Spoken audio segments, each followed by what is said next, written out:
Hello everyone, আজকে আমি চলে এসেছি একটা হেয়ার মাস্ক নিয়ে। এই মাস্কটা চুল পড়া কমবে, তার সাথে সাথে আমাদের ফ্রিজি হেয়ারের প্রবলেমটাও অনেকটা চলে যাবে। নিয়েছি মেথি পেস্ট, তার সাথে নিয়েছি টক দই আর অ্যালোভেরা, ফ্রেশ অ্যালোভেরা। হেয়ার অনুযায়ী মেথি পেস্টটা আমরা একটি বোলে ঢেলে নেব। তারপরে আমরা টক দইটাকে ভালো করে ওর মধ্যে মিক্সড করে নেব। মোটামুটি 2-3 চামচ আমি এখানে মেথি নিয়েছি। টক দইটা ভালো করে মিক্স করব যাতে কোনো রকমের দানা ভাব না থাকে, স্মুথ পেস্ট হবে একটা। আমরা প্রত্যেকেই জানি মেথি কতটা উপকারী আমাদের হেয়ারের জন্য, আর টক দইটা আমরা ন্যাচারালি ইউজ করে থাকি, আর অ্যালোভেরা তো খুবই ভালো হেয়ারের জন্য। তো তিনটেকে মিক্স করে একটা সুন্দর হেয়ার মাস্ক তৈরি হয়ে যাবে। এবার আমি ফ্রেশ অ্যালোভেরাটাকে আমরা সাইড থেকে একটু কাট করে নিচ্ছি যাতে অ্যালোভেরা জেলটা বার করতে আমাদের খুব সুবিধা হয়। তারপরে জেলটা বার করে নিয়েছি, দেখতে পাচ্ছ তোমরা।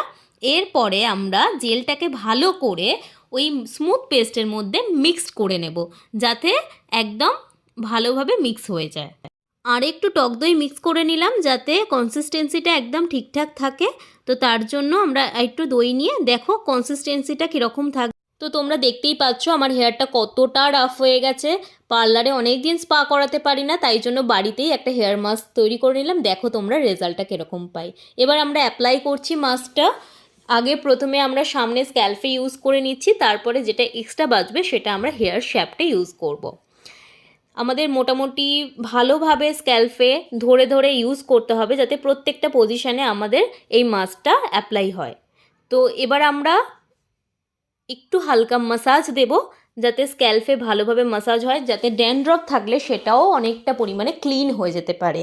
তো দেখো আমরা মাসাজ দিচ্ছি কীরকমভাবে। 30 মিনিটস পর ওয়াশ করে নেবো। দেখো চুলটা কতটা চেঞ্জেস লাগছে একদিন ইউজ করাতে।